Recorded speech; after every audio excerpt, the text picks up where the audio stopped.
Good afternoon and welcome into MASN All Access from the MASN Web Studio in the warehouse at Oriole Park at Camden Yards. What a performance last night by Trey Mancini. 59 home runs, came up just short of taking home the trophy in last night's home run derby. Tonight, that's the time for Cedric Mullins to step onto the national spotlight for the All-Star Game. What a jam-packed week for baseball. And by the way, the MLB draft wraps up today. But it's a draft that started for the Baltimore Orioles with the number 5 overall selection of Sam Houston State, Colton Cowser. You can forget about it. A 2-run bomb for Cowser. Home run number 2 of the night for Colton Cowser. Cowser so went right at him, and you see he won that battle. That's a two-step no-doubter by the right fielder. Cowser hits a laser out into right center field. Right now, the way he is swinging the bat, you just feel like everything has a chance to be productive. And we are joined now live by the number 5 overall pick in Sunday night's first round of the MLB draft. That would be Sam Houston State outfielder Colton Cowser. Colton, thanks so much for joining us. Thank you for having me. So, first off, did you get to watch any of the home run derby last night? Obviously, Trey Mancini put on a show. Pete Alonso took home the trophy, but that wasn't what was important. It was Trey Mancini coming back and absolutely mashing the ball and getting to the finals. Did you watch any of it? Yes, sir. I actually did get to watch some of it. I know that his story is incredible, and it was really awesome to watch that and him inspire a lot of people last night. Absolutely. So let's get into some draft talk here. You were teammates with Ty Madden at Cypress when you grew up in Texas, and you actually watched the draft with him, a nice little draft party on the first night of the draft. Obviously, Ty Madden had some scouts hovering around him in the high school days, but you were a little bit of a later bloomer. When did you start drawing attention from scouts in high school? Yes, sir. I think that Ty had some attention in high school, and I kind of tried to ride the coattails a little bit, you could say. And, I got a little bit of attention in high school, but, really nothing too serious to, draw me away from Sam Houston. Yeah, because Ty Madden ends up at Texas. You end up at Sam Houston State. What was it about Sam Houston State that attracted you to that program? Yeah, I think the coaching staff, they really, preached on building men over ball players. And I think that's something that was really important for me and my family. And the fact that it is only an hour away, and it's a really good baseball program who did just come off of a super regional appearance the year before I got there, 2 years before. So it was a great program. An hour away, my family could come and watch, and I felt like it was a great fit for me to come in and develop.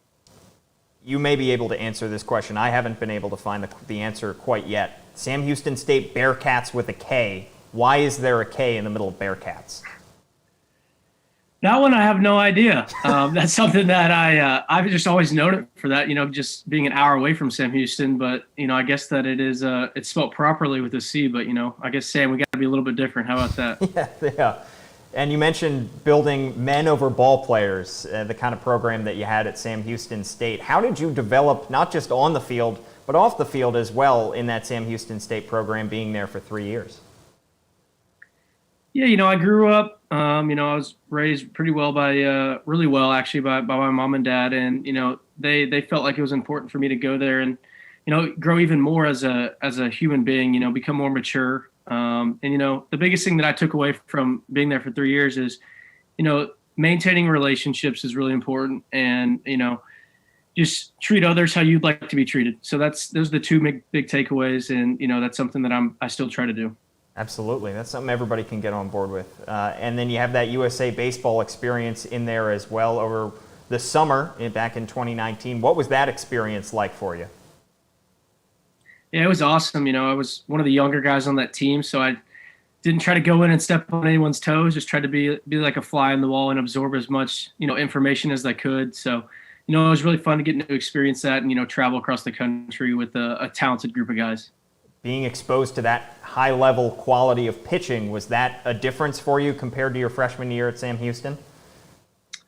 Yes and no. Baseball's the same game no matter where you're really playing it, but I think the compete factor was a little bit up, and, it took about a day to get used to. And then after that, it was not going to say smooth sailing, but it was it was really fun to be out there and, compete and, have a little bit of success. How about that? And in your first 70 games at Sam Houston State between your freshman and then your cutoff sophomore year in 2020, you had just 8 homers. That number jumped up to 16 in your junior season, 55 games at Sam Houston. What led to that power jump? Yeah, I think it was a culmination of things. I think it was, an approach. I made not quite the adjustment, but more of a patient approach to get pitches I could drive. And then I think physically I developed, I think a lot of the doubles I was hitting my freshman year, they turned into home runs this year. So that year and a half I tried to take advantage of and, get bigger, faster, and stronger. I'm glad you mentioned your patience at the plate because you walked more than you struck out over the course of your college career. Was that something that you developed in your college years, or was that something that you always had, a patient approach at the plate? Yeah, I think that it's something that I've always had, is kind of like a patient but aggressive approach. So that's something that I've always had, but I'm still always working on it. I've heard you have quick hands and an inside-out approach as well. Is that how you would describe your approach? Yes, sir. I'm always looking for the ball out over the plate and looking to backspin it through the middle of the field and just looking to do damage. And then defensively, you spent a lot of time in center field and in some of the corner outfields. You also spent some time at third base as well. Where do you feel most comfortable defensively? Yes, sir. I'm most comfortably, I feel myself that I can play center field, and that's the spot I like to play. But, I'm definitely comfortable in any spot in the outfield growing up playing there. You have a great arm in center as well. Is that something that maybe back in your high school days you were on the mound for? No, sir. I never actually had to get on the mound with, how our high school team was. We had a really talented pitching staff, and if you go back and look at it, you'll see why. And your high school teammate in Ty Madden, you spent that draft night with him. Other than Ty, who was with you on draft night for the first night of the MLB draft, and what was that experience like, getting selected number 5?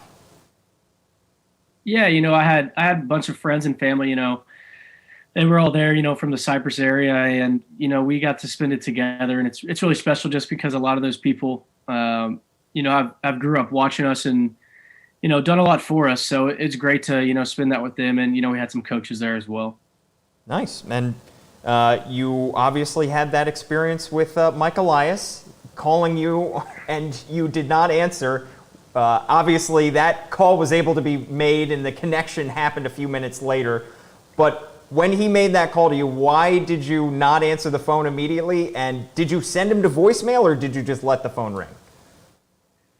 Yeah, so, it's one of my more embarrassing moments. How about that? Yeah, so he called, and, it was an area number that I wasn't really expecting it to be. It was more local, like Houston area number. And so I didn't know who it was be. I get a lot of random phone calls from the Houston area, and I was expecting kind of a Baltimore area code, and I ended up letting it ring, and then he shot me a text saying, "Hey, give me a buzz. It's Mike Elias," and I called him right back, and we got things sorted out. And he even made quite the joke about it. So it's one of those things you look back on and laugh about. Yeah, Mike Elias is pretty quippy as well, so I can understand that he might be able to poke fun at that kind of moment looking back.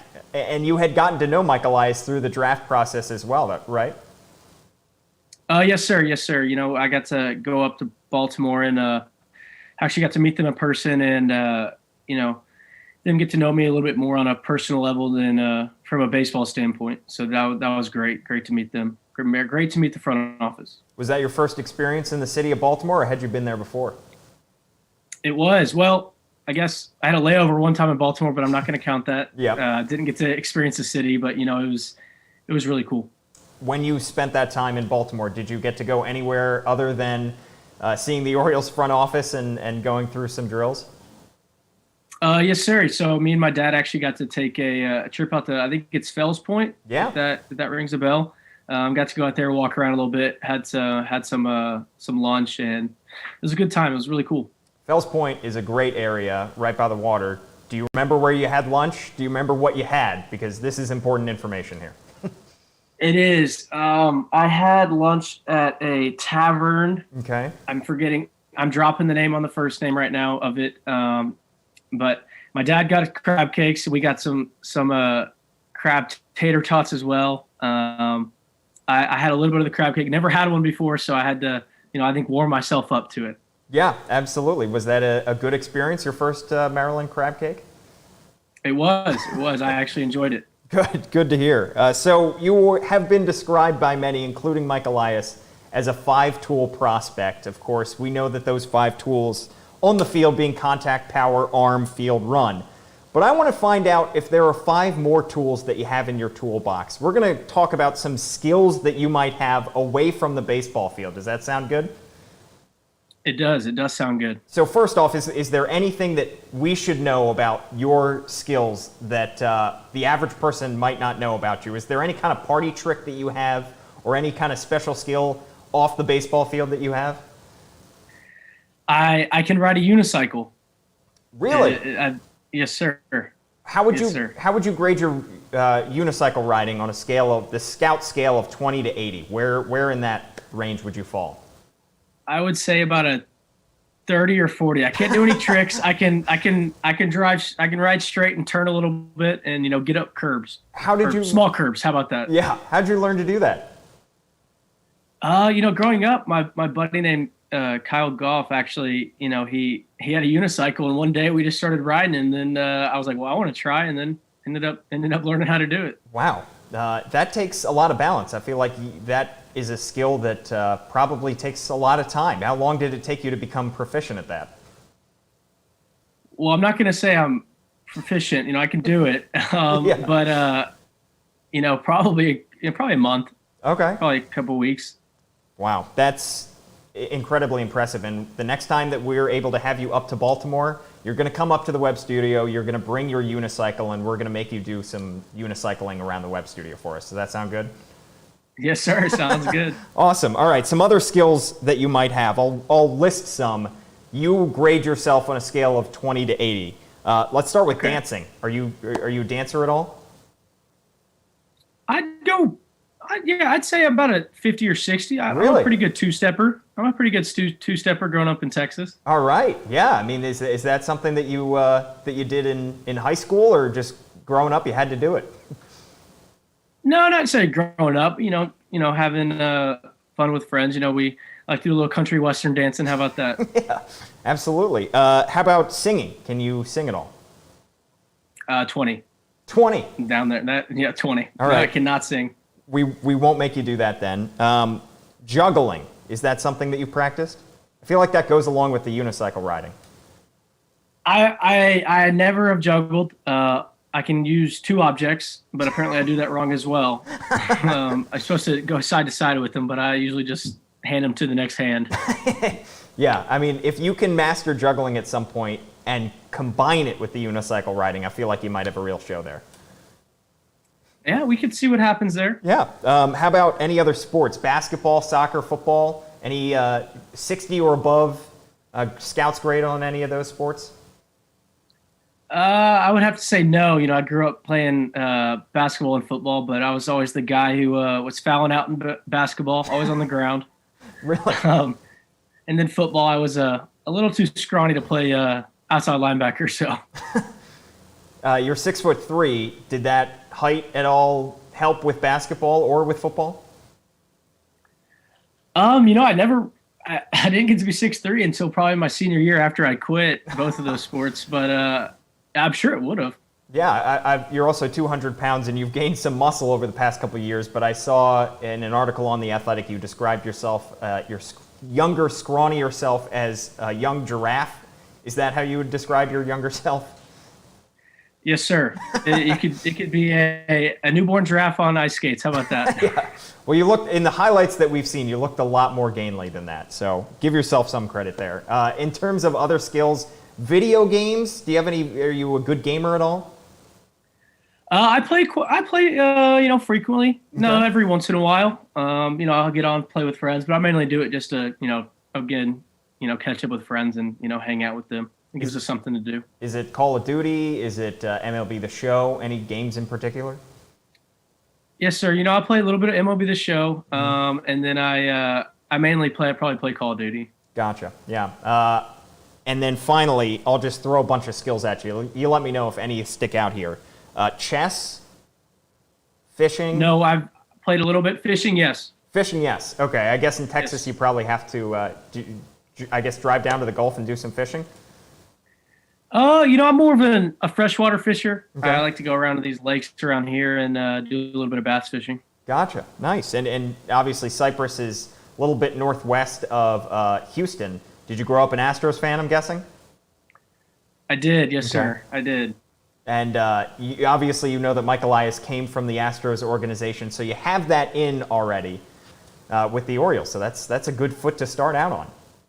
Yes, sir, it is. He drafted some really good teams over there. Absolutely. All right. Well, we're taking some fan questions as well as we are live on Facebook, YouTube, and Twitter. I saw a question earlier from Olivia. The question was, what surprised you the most about the draft process? I would have to say, how involved a lot of the, I know the front office is always involved, but they really get hands-on and really want to get to know you more of on a personal level than just as a baseball player, and that's kind of surprised me as well. Nice. Saw a question from Frank earlier about any MLB players, current or past, that you grew up idolizing. Not really idolizing, but there's just a couple ones that I liked watching over the past couple of years, and I love watching Michael Brantley hit. I try to model my game a little bit after him, and then I like watching Christian Yelich as well. Yeah, Brantley is one of the better contact hitters, I guess you could say, in all of baseball, and has been for several years. You are primarily a contact guy.